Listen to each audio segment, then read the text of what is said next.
Shalom and welcome back to Israel with Aline. Today we are in the beautiful Caesarea Maritima, one of the most beautiful places in all the land of Israel, but where some of the most terrible men in biblical history lived. We will visit King Herod's palace together, see where Pontius Pilate lived, and enter Paul's newly discovered prison to learn what he did in this city's underground chambers.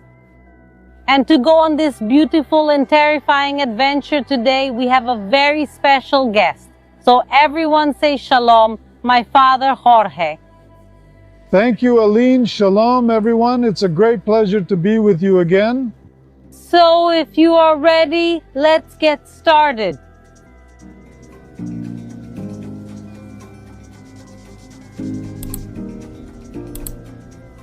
Caesarea Maritima. It was built more than 2,000 years ago, a little over 2,000 years ago, by King Herod the Great. Exactly, the Great is a bit of a strange name to call such a bloodthirsty person. The story of Herod is marked by massacres, both of others and of his own family. We remember the biblical story when Jesus is born in Bethlehem and Herod orders all the boys in that region to be killed. But there are also proven accounts that Herod murdered part of his family. He killed 2 of his sons, his wife, and then his mother-in-law. I mean, he was truly a terrible and bloodthirsty man, and he was the one who founded this beautiful city.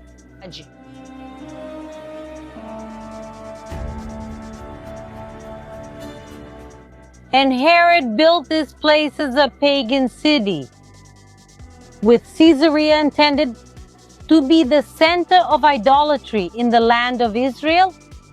And we can see this very clearly through the archaeology of this city. Herod fills the whole city with statues, with images of worship. And look, for example, at the size of this foot, and so we can only imagine what the original size of the statue was. And not only the statue, he also builds pagan temples here. The main pagan temple in Caesarea was dedicated to the goddess Roma and to Augustus. And all of life in Caesarea, its entire daily routine, revolved around Roman life and paganism. It wasn't just literal idolatry, but Herod also built theaters here with pagan shows and places for chariot races. There were also gladiator fights here, bathhouses, people completely naked. And now I want to take you to see the heart of Herod here in Caesarea, which was his palace.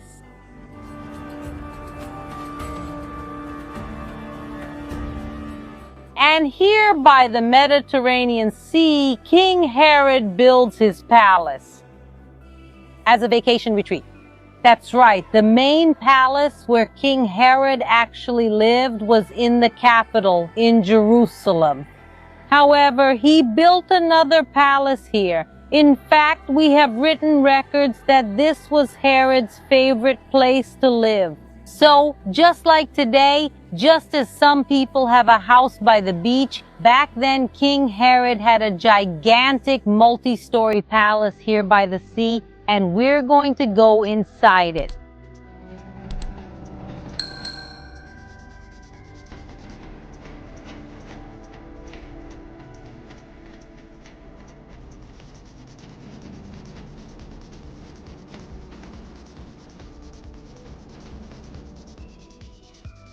Well, guys, take a look. What an obvious place Herod chose to build his palace. A wonderful place. And look, in the palace there was this pool here, and in the middle an island with a pagan statue. And look at these preserved mosaics, and extremely luxurious for the time. And this private palace had 2 floors. What we see are simply the remains that survived from the lower floor. But it had all the luxury of the time. However, something happens. A few years after the death of King Herod, the ones who start ruling Judea are pagan Romans. And now a pagan Roman, where do you think he will want to rule? Yes, what happened in the year 6 after Christ? Imagine how long ago that was. The Romans moved the capital from Jerusalem here to Caesarea. Exactly. For those who don't know, Caesarea was the capital of Judea for centuries and later also the capital of all Israel. And this palace specifically becomes not just another vacation palace for the kings, but actually becomes the seat of government. And another terrible man also lived here. And that's what I want to show you. Let's go. Let's go.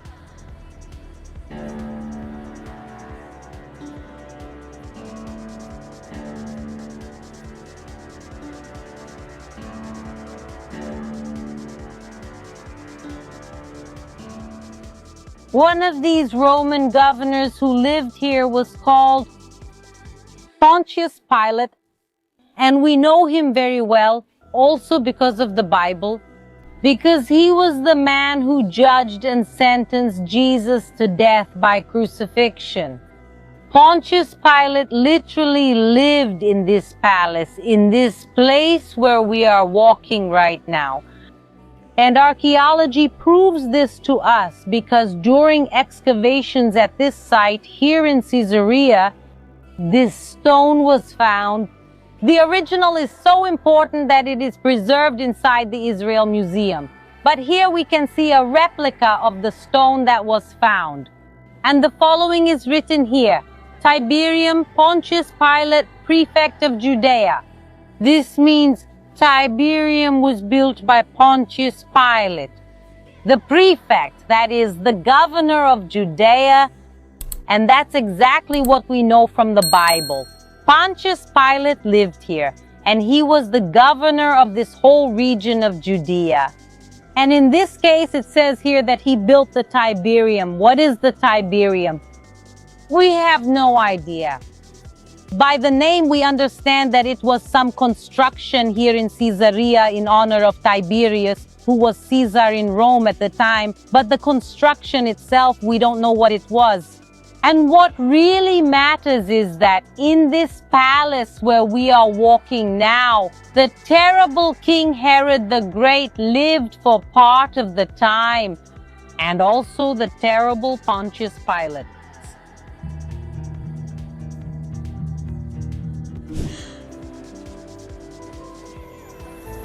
Thanks, Daddy. I live in Jerusalem. Every day I walk these streets, the same stones and the same ground where King David walked. I'm holding soil from the Temple Mount. This was carefully rescued by archaeologists in the 90s in the Sifting Project. Temple Mount soil is the only entity authorized to verify and certify its authenticity and origin. I'm so happy it's so beautiful and special, but beyond that, it has such deep meaning. I'm carrying with me a rare piece of history from the holiest place in Jerusalem. It's got everything: our faith, our family, something we'll carry for generations. I think it's a piece every Christian should own while it's still possible. Every piece comes with a signed certificate, proving that you are among the very few who will ever own this treasure. Click the link in the description below or scan the QR code to receive your living connection to biblical history. For my followers, wherever you are, shipping is completely free. Shalom. And now, let's get back to the video.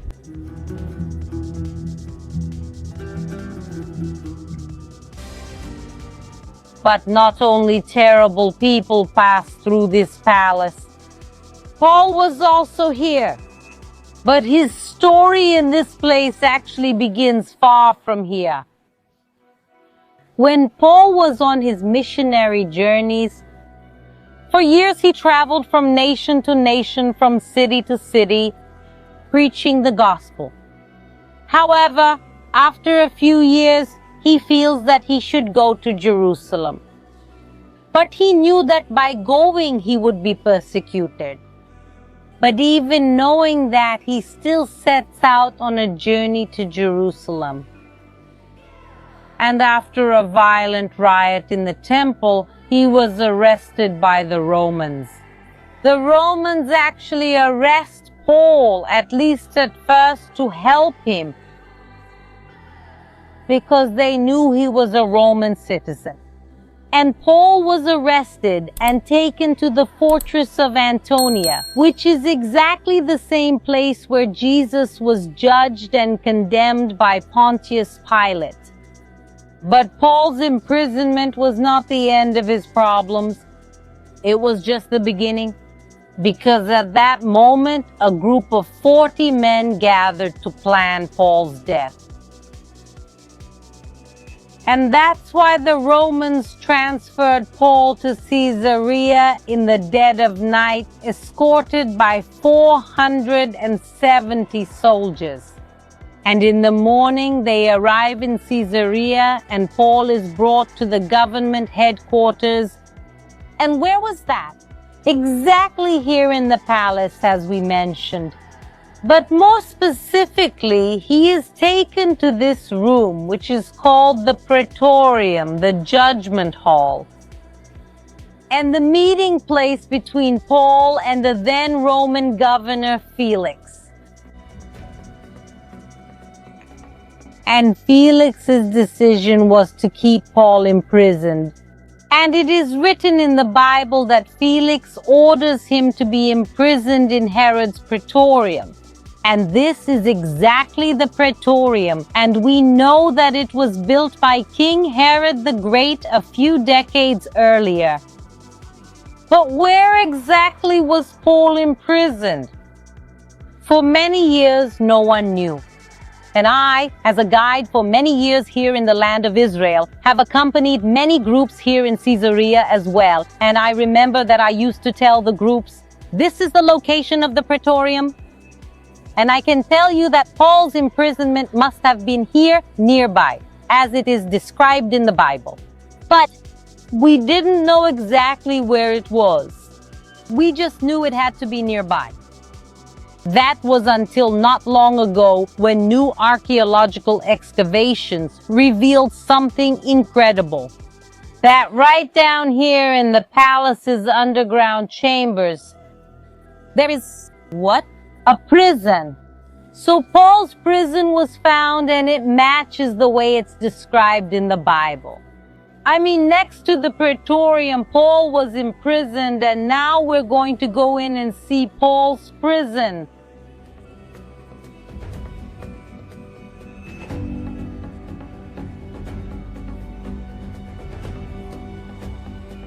I want you to look back here at this whole area where the columns are.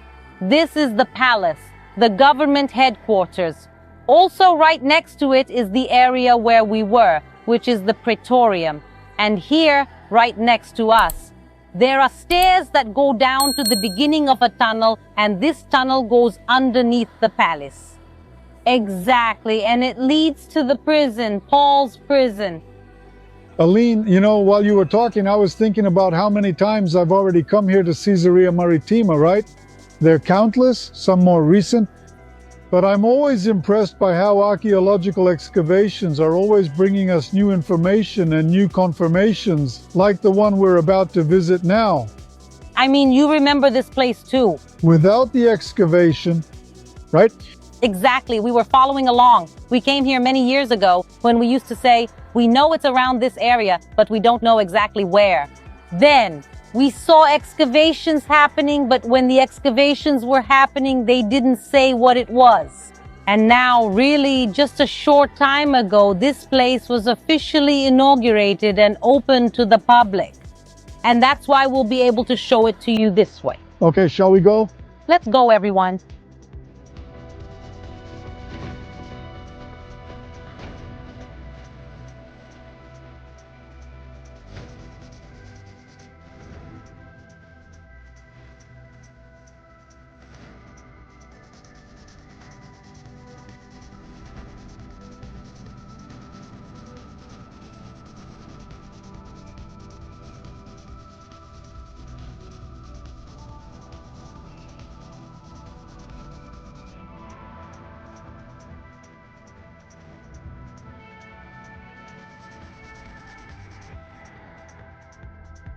This area is very interesting because when it was built, you can notice these ruins that here, look at this plaster.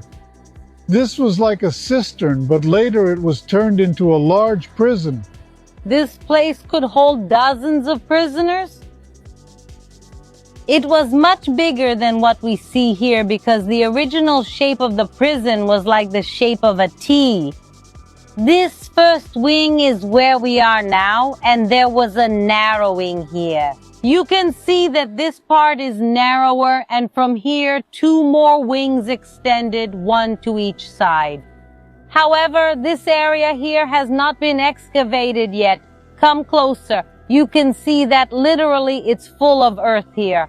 So, in the future, God willing, archaeologists will also come to remove this barrier they put up, which is temporary, and continue excavating. And reveal the complexity, reveal the entirety of this place. But we are now, without a doubt, inside the prison where Paul was held. And he stayed here, nothing more, nothing less than 2 years. And we also have records of other people who were imprisoned here, as well as the inscription of a Christian prisoner on which it is written, "Lord Jesus, help Procopia," which was her name. This is an interesting prison because it was temporary, Aline, wasn't it? Up here was the trial, and people were held for a while until the trial, and according to the verdict of the trial, they could be sentenced to death, to prolonged imprisonment somewhere else, or to be released. That was the spectrum of possibilities as it still is today. Exactly. The idea of this prison was not for people to serve a sentence of several years here, like in the case of Paul, especially since we are right next to the government complex. They didn't want to have a huge number of prisoners right under the governor's feet. It was more practical to bring the person here, have them judged, and then send them to their future destination, depending on the outcome of the trial. All the time there were prisoners coming in and out of this place, and the soldiers and prisoners saw Paul here for 2 years. Maybe it could have seemed to them that Paul had simply been forgotten here. But what Paul did know is that everything would happen according to God's plan. And Paul was arrested several times during his journey. In Philippi, in Jerusalem, in Caesarea, and finally in Rome. And it was precisely from inside prison that Paul wrote some of his epistles. We can also see this reflected in what he writes in his letters. "I, Paul, write this greeting in my own hand. Remember my chains, grace be with you. Pray also for me, that whenever I speak, words may be given me, so that I will fearlessly make known the mystery of the gospel, for which I am an ambassador in chains." I also want you to know, brothers, that the things that happened to me have actually contributed to the advancement of the gospel, so that the whole Praetorian Guard and everyone else knows that I am in chains because of Christ. And there is a possibility that some of these letters were written from inside this prison. First, because we know he had time, he spent 2 years imprisoned here. And second, also inside this prison, he had certain freedoms. And Felix ordered the centurion to keep Paul in prison, but to give him some freedom and allow his friends to serve him. And it was exactly these visitors who could bring him the necessary materials to write the letters. After all, parchment and ink were not something easily accessible at that time like they are today.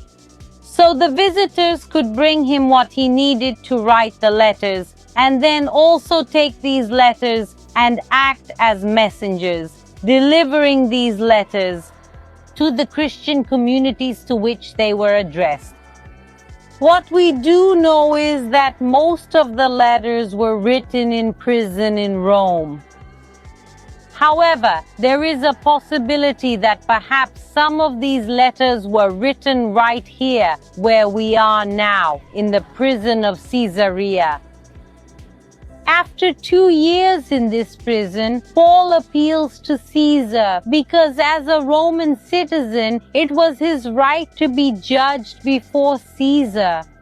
And from here, he leaves on his way to Rome. Paul then begins his last missionary journey, but this time as a prisoner. And he never set foot in the land of Israel again, as he ended his days by being executed in Rome. Caesarea is a city of extremes. On the outside, we see the beauty, but when we study it deeply, we also see the complexity of its stories. Today we talk about the suffering of Paul in this city.